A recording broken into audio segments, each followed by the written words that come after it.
बहुत समय पहले की बात है। एक घना और सुंदर जंगल था। उस जंगल का राजा था शेर सिंहवाहन। सिंहवाहन बहादुर, न्यायप्रिय और सभी जानवरों का रक्षक था। लेकिन उसी जंगल में एक बुद्धिमान मगर लालची भेड़िया भी रहता था, जिसका नाम था धूर्तासुर। धूर्तासुर के मन में हमेशा एक ही ख्वाहिश पल रही थी। मुझे इस जंगल का राजा बनना है। लेकिन वह जानता था कि अकेले अपनी ताकत से वह कभी शेर को हरा नहीं सकता।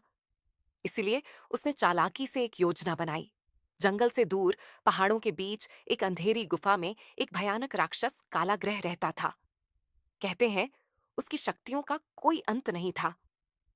धूर्तासुर उसी गुफा में पहुंचा और कालाग्रह से बोला, धूर्तासुर, हे महाशक्तिशाली राक्षस, मुझे जंगल का राजा बनना है। मेरी मदद करो।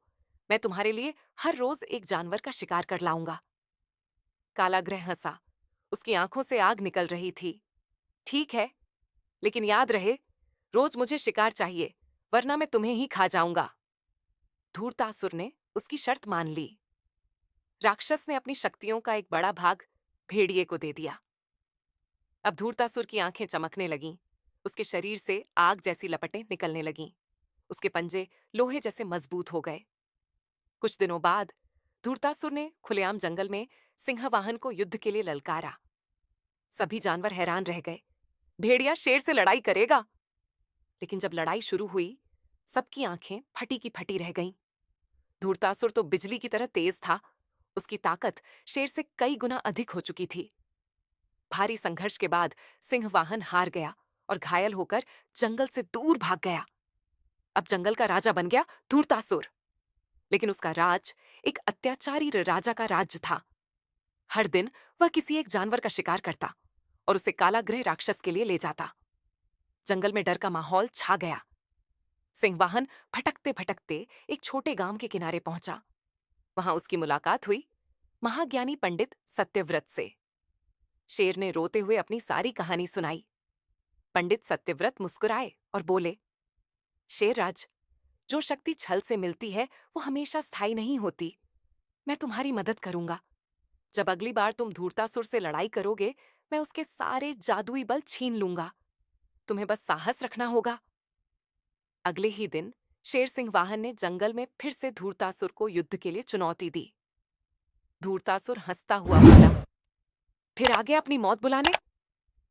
लेकिन इस बार जैसे ही लड़ाई शुरू हुई, पंडित सत्यव्रत गुप्त मंत्र पढ़ने लगे। अचानक धूर्तासुर की चमकती आंखें मंद पड़ गईं। उसके शरीर से लपटें गायब होने लगीं और उसकी ताकत धीरे धीरे खत्म होने लगी। धूर्तासुर चीखा, नहीं, ये क्या हो रहा है? लेकिन अब सिंहवाहन पूरी ताकत से उस पर झपटा। उसके पंजों से धूर्तासुर की चालाकी चूर चूर हो गई। अंततः शेर ने उसे जमीन पर गिरा दिया।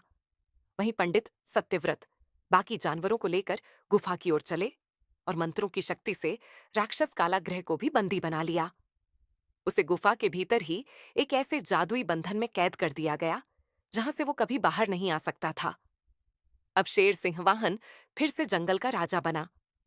उसने सभी जानवरों से क्षमा मांगी और वचन दिया, अब कभी भी किसी लालची और चालाक प्राणी को जंगल पर राज नहीं करने दूंगा। सभी जानवर खुशी से झूम उठे।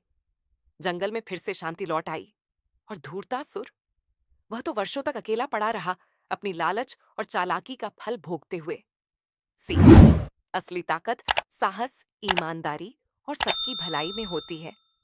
जो छल और लालच से ताकत हासिल करता है, उसका अंत बुरा ही होता है।